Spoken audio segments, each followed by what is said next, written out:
Olá, pessoal do Dominantes Online. Aqui é a Luciana Naar, professora de Biologia. Nós estamos no módulo Classificação dos Seres Vivos. Vamos falar sobre o reino animal, só que agora a gente vai falar sobre os filos dos plateumintos. Atenção, galera, um filo muito importante, que está dividido em duas aulas, tá? Onde aqui, nessa videoaula, a gente vai falar sobre a classificação geral, mostrar o que o filo ganhou, o que perdeu, né? Quais são as evoluções que eles tiveram, e numa próxima videoaula a gente vai focar nas doenças causadas por esse filo, porque é um filo muito importante do ponto de vista patológico, tá legal? Então, características gerais de todo o plateuminto. São animais com o corpo achatado dorso-ventralmente. Isso que quer dizer plateumintos, ok?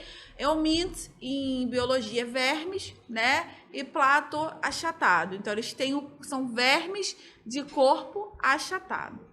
São destituídos de sistema respiratório e circulatório. Então, olha lá, não tinha nos quinidários e vai continuar não tendo nos plateumintos, nem respiratório e nem circulatório.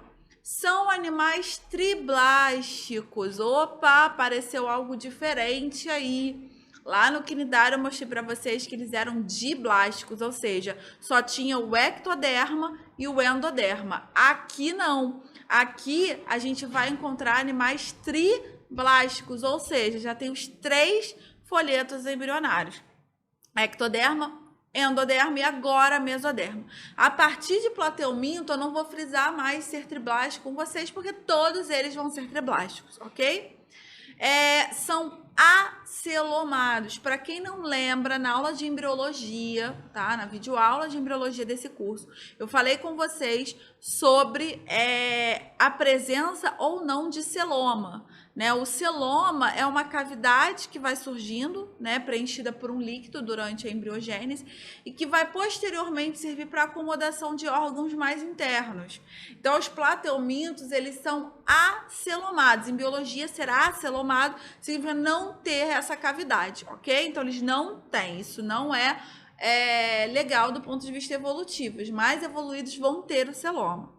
Apresentam simetria bilateral, outra coisa interessante, ok? A simetria bilateral, ela vai permitir melhor deslocamento, né? Ela vai permitir uma melhor análise do ambiente, fuga, ok? Então, ter a simetria bilateral é algo do ponto de vista evolutivo, biológico, interessante.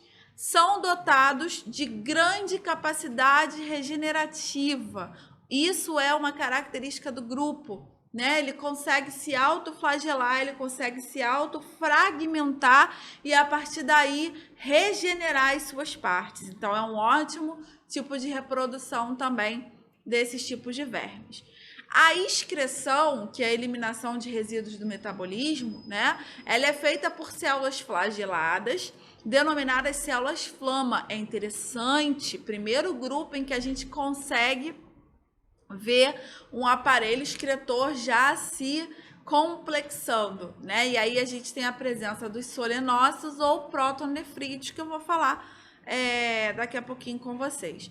E a existência de espécies monóicas, que são com 2 sexos no indivíduo só, ou dioicas, espécies com sexos separados. Então, olha só, eu venho falando para vocês que fazer essa ordem cronológica, né, das relações evolutivas é importante. Então, a gente viu porífero, quinidário, plateuminto. Os poríferos, eles tinham uma cavidade gastrovascular, né, onde eles faziam a filtração. E aí a gente vai evoluindo de filtradores para predadores, né? A simetria bilateral, então, como eu disse, que é um passo importante, ela está associada a maior capacidade de movimentação. Você começa a poder se alimentar de outros indivíduos, de presas, e não só filtrar, graças a essa simetria bilateral. Além disso, o terceiro folheto germinativo, que é a tal da mesoderme, por isso eles são triblásticos, né, permite o desenvolvimento de novas estruturas corporais e uma musculatura mais eficiente. Para quem não lembra, o mesoderma, ele forma osso, forma músculo, né? Forma tudo que está no nosso meio, sangue. Então, o aparecimento do mesoderma é ótimo do ponto de vista evolutivo. Aparece, então, pela primeira vez na escala evolutiva esse folheto. E ele vai substituir o mesênquima dos poríferos e a mesogleia dos selenterados, ok? Então, aqui a gente tinha os poríferos, bem simples, os quinidários, e agora os plateumintos.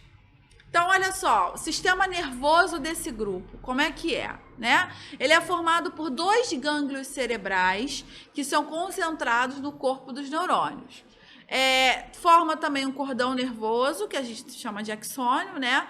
Longitudinal, unidos por conectivos transversais. E ele tem uma forma de escada, né? Ele vai se escalonando. Já o sistema digestório, ele é incompleto, então a gente não tem ainda sistema digestório, assim como os quinidários não tinham, ok? A boca tem uma posição ventral e mediana, então fica mais para o meio do corpo, mais para o ventre desse indivíduo, tá? Já tem uma presença de enzimas digestivas, então a digestão ela é parcial, e eu tenho a ingestão do alimento.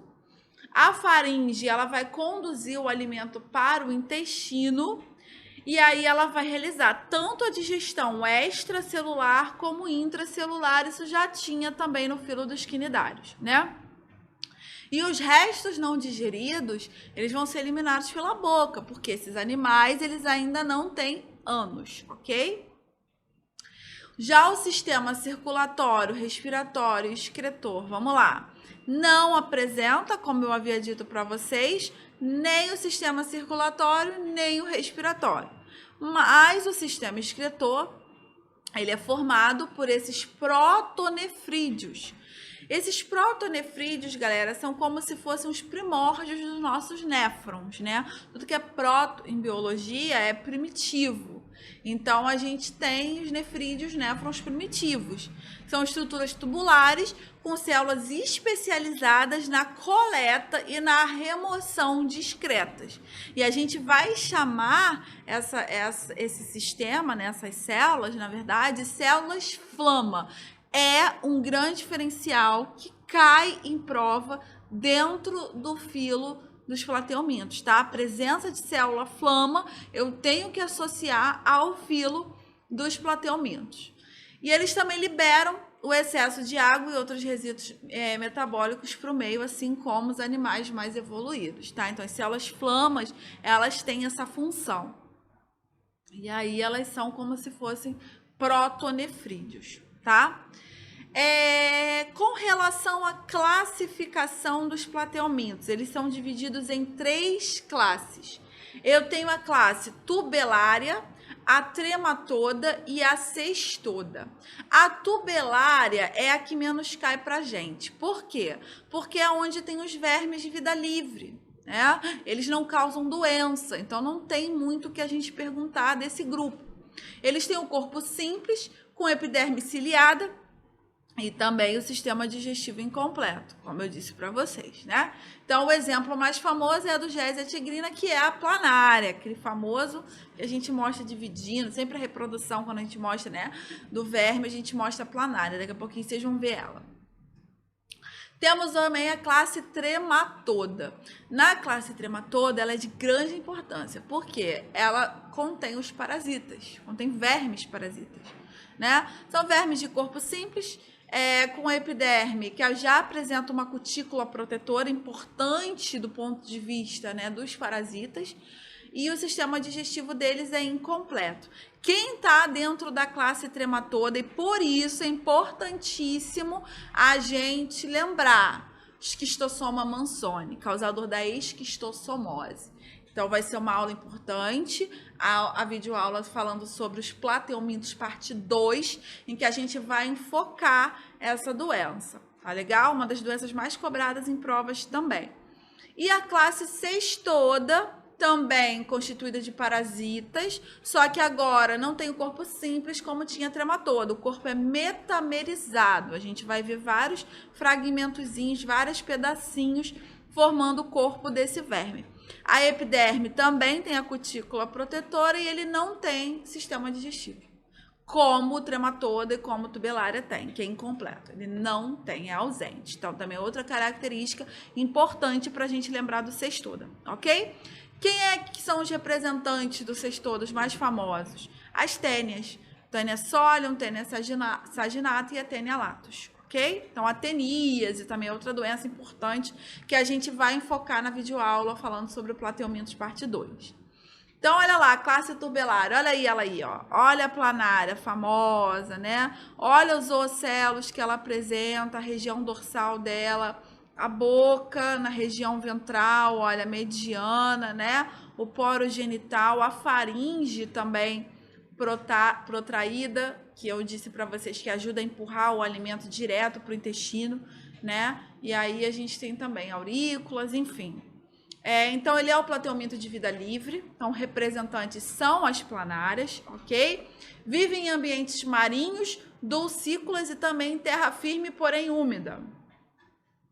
E aí vão apresentar, então, os ocelos, que são os fotorreceptores, né, para captar a luminosidade, e as aurículas, que são quimiorreceptores. Essa classe tubelar, então, olha lá como é que a gente tem o sistema nervoso dela, olha como formam esses cordões nervosos espalhados, né? E as percepções sensoriais que ela apresenta. Elas alimentam-se de matéria orgânica em decomposição, então eles podem ser considerados decompositores, né?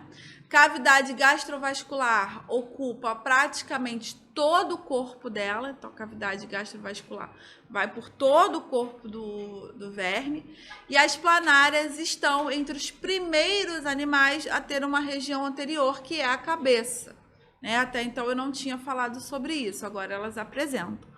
A presença da cabeça permitiu aos animais que os órgãos do sentido se concentrassem nessa região. Então, ela já tem uma visão, né, uma região fotorreceptora, a audição, o olfato e a gustação ali próximo à região central da cabeça. Reprodução da planária assexuada, né? Ela tem uma fragmentação espontânea, ela se autoflagela, se fragmenta, né? E aí ela consegue gerar 2 indivíduos aí por regeneração. Também temos uma reprodução do tipo sexuada, e aí elas são hermafroditas, né? Elas têm o sexo, 2 sexos no mesmo indivíduo. A fecundação é cruzada e interna, e o desenvolvimento é direto, vai dar origem direto a outra planária, não vai passar por nenhum estágio de verme, nem tudo mais. De larva, na verdade, né? E o desenvolvimento externo é na forma de casulos, elas vão formando casulos, ok? Com relação à classe trematoda, apresentam 1 ou 2 ventosas usadas na fixação ao corpo do hospedeiro, então é algo importante de se falar, porque é uma adaptação à vida parasita. Então esse grupo, eu acabei de falar para vocês que é o grupo do esquistossoma, então é um grupo que realmente está adaptado para a vida parasitária, então ter essas ventosas é importante para ele se agarrar ao corpo desse hospedeiro. Ele tem um revestimento do corpo modificado também para, né, sobreviver dentro do hospedeiro. É uma proteção contra as substâncias que vão ser produzidas por esse hospedeiro. Pela superfície corpórea, ele vai fazer a absorção de nutrientes, ele vai fazer as trocas gasosas e a liberação discretas. São de sexos separados, a gente vê um dimorfismo sexual nesses indivíduos, né? Que você caracteriza bem quem é o macho, quem é a fêmea. E aqui, só para exemplificar, então, para vocês, o esquistossoma mansoni, né? Aqui a gente tem o canal ginecóforo, a fêmea, ela fica dentro do macho, né? Mas, porém, eles são bem diferentes. Tem esse dimorfismo sexual bem aparente. E para finalizar, então, a última classe, que é a cestoda. De novo, é a classe famosa contendo as tênias, né? Então, elas são parasitas intestinais, eles são parasitas intestinais, né? Não tem boca, nem as demais estruturas do sistema digestório. Então, é um diferencial desse grupo, porque a gente viu como característica geral que nos plateumintos aparece o tubo digestório, né? sistema digestório, embora ele seja incompleto, mas no caso o cestoda perde, tá? Ele não apresenta. Os nutrientes são obtidos por pinocitose, né? Eles vão englobar partículas líquidas, vão trazer para dentro do seu corpo. E eles podem atingir 10 metros de comprimento. Eles são enormes. Então aqui a gente pode ver, né? Ela tem uma cabeça bem diferenciada. Olha a centralização, né, das regiões, olha as ventosas aqui. E aí, olha o corpo formado por diversas proglótides, podendo chegar até 10 metros de comprimento. Então, a gente chama essas proglótides de estrobilização, né, que é quando ela vai formando esses pedaços e vai soltando esses pedaços para fins procriativos. Todas são hermafroditas, tá, galera? Não existe sexo diferenciado. Então, elas vão fazer autofecundação.